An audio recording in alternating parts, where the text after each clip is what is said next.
Welcome to SAT TV News. I am Larry Larrock, your presenter. In our top stories, government to assist those affected by Christmas Eve trough system.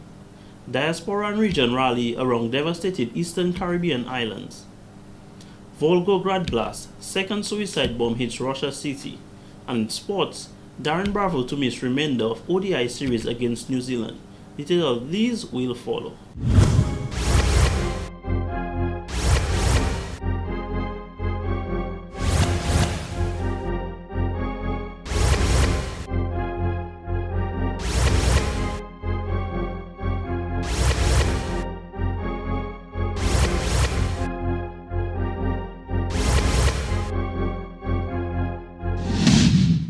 Welcome back. A call by attorney Ronald Charles for the implementation of a ticketing system for persons caught with small amounts of cannabis has been endorsed by Assistant Superintendent of Police Claude Wicks.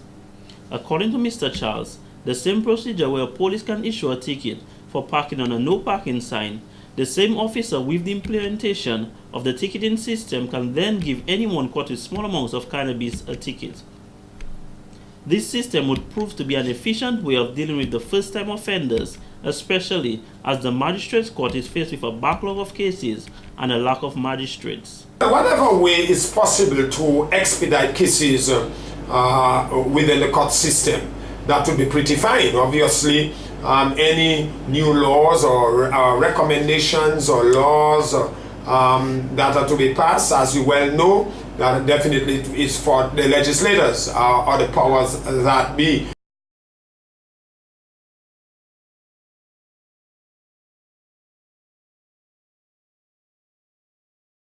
You're talking a case, maybe a small quantity of marijuana and having a ticketing system. Perhaps that can be looked at. We have the ticketing system with respect to the traffic regulations, and that has eased up a bit, although there is the room to contest or to agree to pay. So yes, it may or will assist in expediting the matters, but as you know, laws or legal systems or legal frameworks must be put in place legally by the powers that be, by the legislators. In more news, an annual general meeting hosted by the DCA, Dominica Cricket Association, on Saturday, December 28, 2013, at the Garaway Hotel, marked the close of a prosperous year for the association. Mr. Emmanuel Nanton, president of the DCA, said that overall he was impressed with this year's progress. This year, we have done even better and closed at over $250,000. In the meantime, we have reduced our accounts payable from over $40,000 to under $20,000. Gone are the days when DCA depended on overdraft facilities at the banks with personal guarantees from members of the executive to run our business. Haisha di Daibla, Leibo Divo. Although the finance of the association was a great accomplishment, Mr. Nanton urged the members of the board to keep their eyes focused on the development of cricket.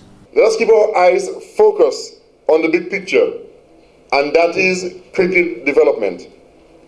My hope is that some of these funds will be utilized to invest in the game, to include better facilities, better covers, bowling machines, and generally to improve our general basic equipment for the upkeep of the game.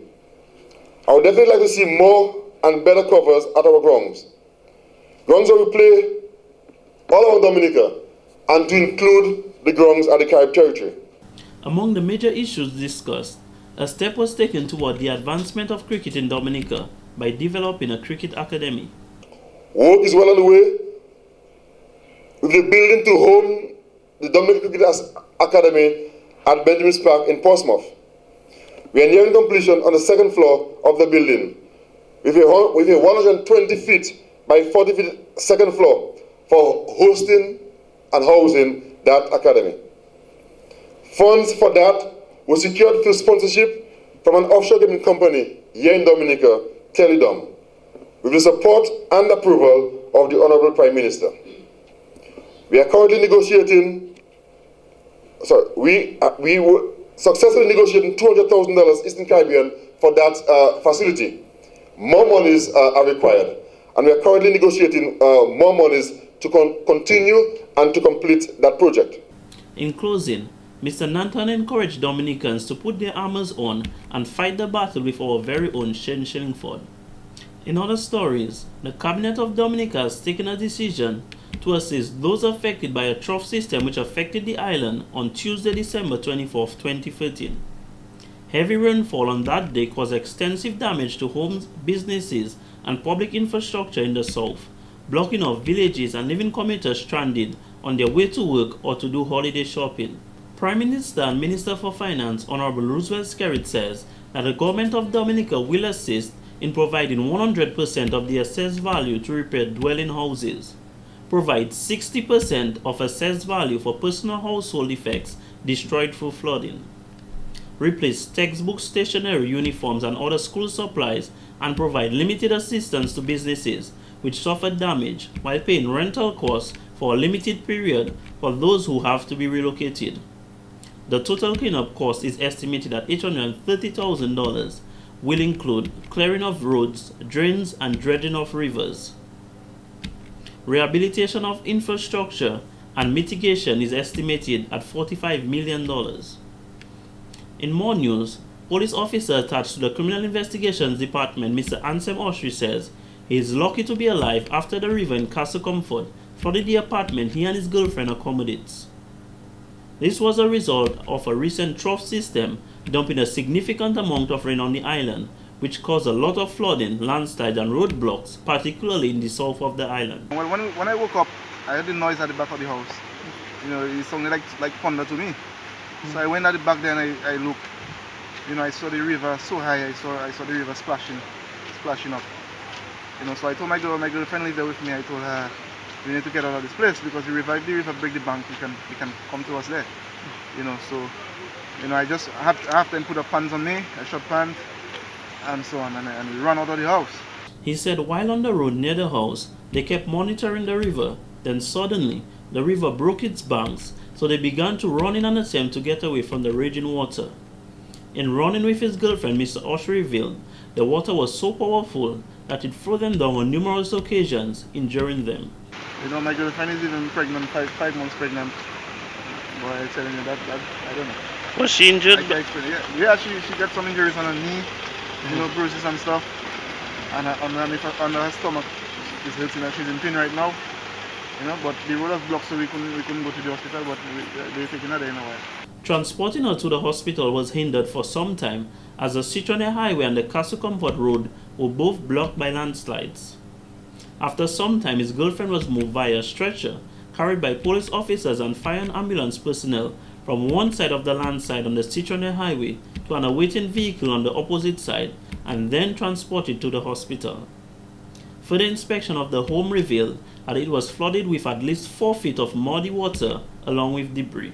Well, we had a three-piece couch in there, we had a 32-inch TV, a stove, and most of the things are brand new. So we just moved in there in July. You know, we had a fridge, we have 2 fridges inside there, our bed, everything, all our clothes, everything gone. You know, everything gone. My washing machine, everything is gone. You understand? I don't know. It's a difficult time for you.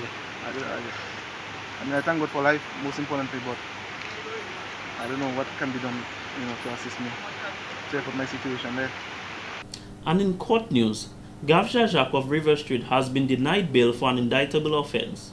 According to the charge on 15th November 2013 at Roseau, Jajak assaulted a male adult with intent to rob him.